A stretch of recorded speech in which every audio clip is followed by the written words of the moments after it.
প্রিয় শিক্ষার্থী, আজ আমরা নবম ও দশম শ্রেণীর সাধারণ গণিতের সেটের যে ধরনের এমসিকিউ প্রশ্ন আসে এবং বিভিন্ন বোর্ডের যে প্রশ্নগুলো এসেছিল সেগুলো নিয়ে আমরা আলোচনা করব। এখানে দেখো, 1 নম্বরে এ সমান সমান এ বি সি ডি হলে পি অফ এ এর প্রকৃত উপসেট কতটি? তাহলে কতে আছে কত? 4, কতে আছে 14, গতে আছে 15, গতে আছে কত? 16।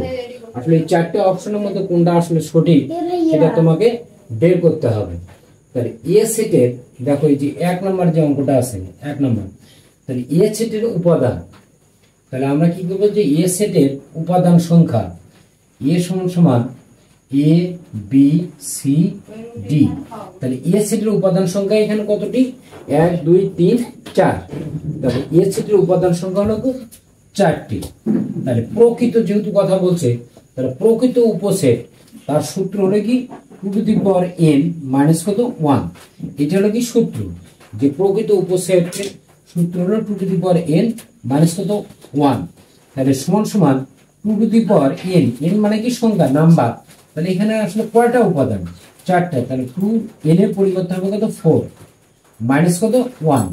এন্ড 2 পাওয়ার যদি 4 হয় তাহলে আমাদের কত দ্বারা, এখানে দেখো 2 আছে কয়টা? 4টে। 4টা 2, 4টা 2। তাহলে 4টা 2 যদি আমরা পরপর গুণ করি তাহলে হবে কত? 16। তাহলে 16 মাইনাস কত 1 সমান কত 15।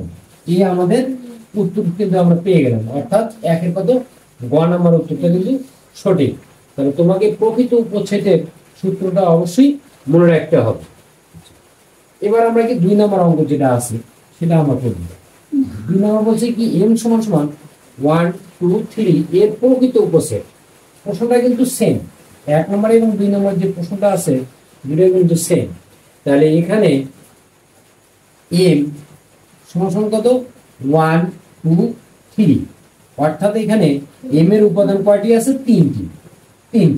তাহলে প্রকৃত উপসেট তার সূত্র কত আমরা জানি, আমরা two to the power n minus কত 1। তাহলে সমান সমান 2n এর পাওয়ার কত 3 মাইনাস কত 1। তাহলে 2 পাওয়ার যদি 3 হয় তাহলে 2 আছে কয়টা? এখানে 3টে। 2 যদি আমরা পরপর গুণ করি তাহলে 2 দুগুণে 4, 4 দুগুণে কত 8। তাহলে 8 মাইনাস কত 1 সমান সমান কত? তাহলে 7। তাহলে আমাদের গড় উত্তর কিন্তু 2 নম্বরের গড় উত্তর কিন্তু সঠিক, অর্থাৎ 7।